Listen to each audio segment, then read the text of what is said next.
cidades com mais de 80 mil habitantes e altos índices de vulnerabilidade socioeconômica. Esse é o G100, um grupo de 108 municípios brasileiros identificados pela Frente Nacional de Prefeitos, que precisa de políticas públicas específicas para reduzir o abismo que os exclui. Nas cidades do G100, as demandas por serviços públicos são muito altas, mas os impostos geralmente ficam em outros locais, onde a população trabalha. Na saúde, por exemplo, o percentual médio de pessoas que dependem exclusivamente do Sistema Único de Saúde, o SUS, é de 70%, enquanto no G100 é de 88%. E na educação, a situação não é diferente. Isso é resultado da distorção do nosso Pacto Federativo, que trata de forma igual municípios com população semelhante, mesmo que um seja mais desenvolvido que o outro. São João de Meriti, no Rio de Janeiro, é um exemplo do que estamos falando.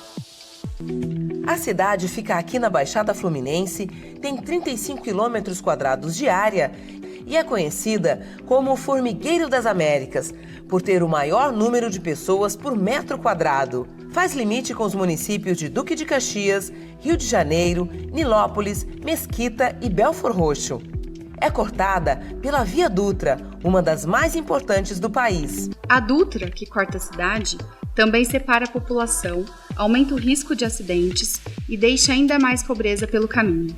O grande problema, na verdade, para captar recursos aqui em São João ou em municípios que tenham a mesma característica, está no fato da gente ter pouca captação própria. A gente tem poucos recursos próprios, né? A gente depende muito das transferências federais. Em 2016, a receita tributária per capita média do G100 foi de apenas R$ 217, 25% do que foi arrecadado pelos demais municípios com mais de 80 mil habitantes. Ainda tem dúvidas sobre o porquê dessa dificuldade na arrecadação própria?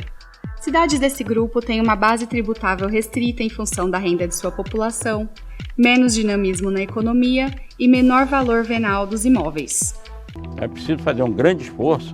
É possível você multiplicar a receita do IPTU pelo menos por 10 vezes. Senão você vai viver a vida toda de emenda. E quando o cenário ainda empurra os municípios para a lista dos inadimplentes? Quase 98% dos municípios do país, eles estão no CALC, eles estão inadimplentes. A gente estando inadimplente, a gente não consegue acessar essas outras transferências que seriam possíveis. Então esse é o cenário, a gente fica realmente dependendo, refém das emendas parlamentares. Diante de tantas adversidades, fica a pergunta: como enfrentar esse cenário tão injusto com cerca de 11% da população brasileira? Pensar em implementar políticas públicas para superar esses desafios é um dever da Federação e do Pacto Federativo. Acesse o site da FNP e saiba mais.